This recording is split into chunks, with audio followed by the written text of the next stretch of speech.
সম্মানিত দর্শক মণ্ডলী, আমরা বলছিলাম যে আয়েশা রাদিয়াল্লাহু তাআলা আনহার বিবরণে বোঝা গেল, তিনি বলছেন যে আল্লাহর নবীর কাছে একটি ভেড়া নিয়ে যাওয়া হলো, তিনি ভেড়াটিকে ফেলে দিলেন, তারপরে বললেন আল্লাহুম্মা তাকাব্বাল মিন মুহাম্মদ ওয়া আলি মুহাম্মদ, আল্লাহ তুমি এই ভেড়া পশুটি কুরবানিটি কবুল করো মুহাম্মদের পক্ষ থেকে এবং তার পরিবারের পক্ষ থেকে।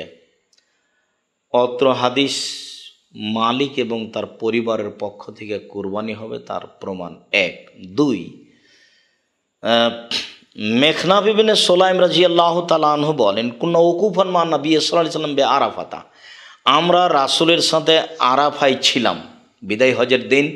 তিনি বক্তব্যের এক পর্যায়ে বললেন, ইয়া আইয়ুহান নাস ইন্না আলা কুল্লি আহলি বাইতিন ফি কুল্লি আমিন উজিয়া, হে উপস্থিত জনগণ, আপনারা মনে রাখবেন প্রতি বছর প্রত্যেকটা পরিবারের পক্ষ থেকে একটি প্রাণী কুরবানি করতে হবে।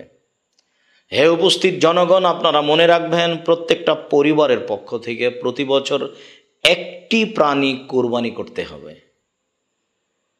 2, 3, আবু আইয়ুব আনসারী রাদিয়াল্লাহু তাআলা আনহু বলেন, কানা রাজুলুন ফি আহাদিন নবী সাল্লাল্লাহু আলাইহি সাল্লাম ইজাহিসাত আনহু আন আহলি বাইতিহি, রাসূলের যুগে একজন ব্যক্তি তার পক্ষ থেকে এবং তার পরিবারের পক্ষ থেকে একটি ছাগল কুরবানি করতেন। এক হলো নয় তো না, তারা নিজেরা খেত এবং মানুষকে খাওয়াতো। সম্মানিত দর্শক মণ্ডলী, 3টি সহিহ হাদিস প্রমাণ করে যে মানুষ নিজের পক্ষ থেকে এবং তার পরিবারের পক্ষ থেকে কুরবানি করবে।